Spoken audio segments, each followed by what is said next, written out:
of their waking moments living either in the past or the future. The past could be 10 minutes ago. The future might be what's for lunch. But when you're in the future or in the past, it robs you from the moment that you're in. And guess what? God dwells in the moment. He doesn't dwell in the future. He doesn't dwell in the past. So you miss experiencing the reality of God. So as part of this session on diligence, we actually show you how to come into the moment. Anytime you have anxiety, stress, worry, or fear, your mind is in the future. Anytime you have... It could be held captive by the past. Well, that's what we're going to get next.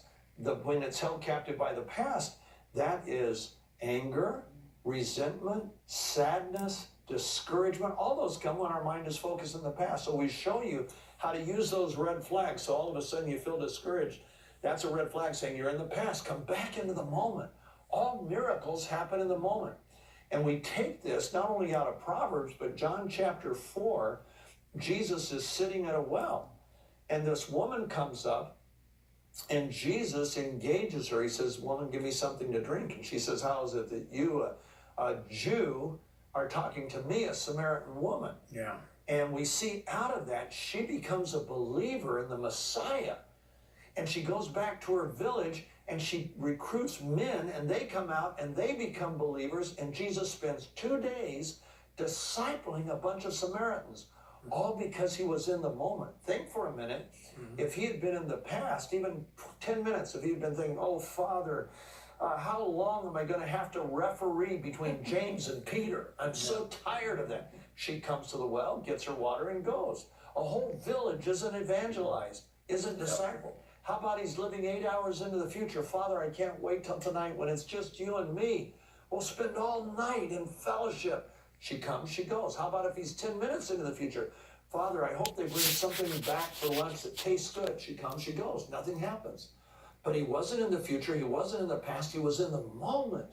So we have the miracle of her transformed life, and then a transformed village. And after the resurrection, we had a bunch of Samaritans go out and proclaim Christ as the risen Messiah because he was in the moment. I will tell you, most people miss miracles every single day in their life because they're not in the moment.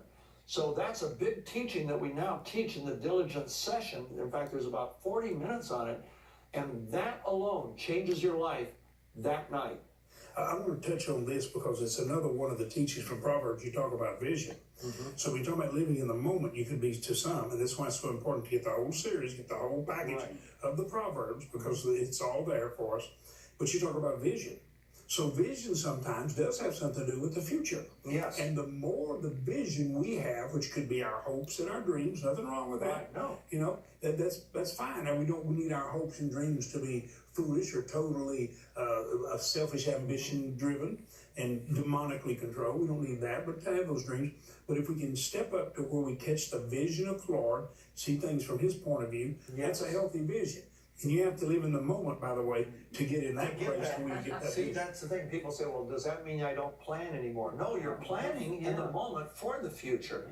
In fact, it says the plans of the diligent bring about sure advantage. So it's great to plan. We show you specifically These are how to neat do little that. tweets. Do you know that God was the first great tweet master? And it's just like he's speaking this way. It is almost like a great tweet, a great thought, a great truth that is transforming power. Remember how we got Proverbs. Is Solomon was 12 years old when he took over the kingdom of Israel, and he was scared beyond imagination.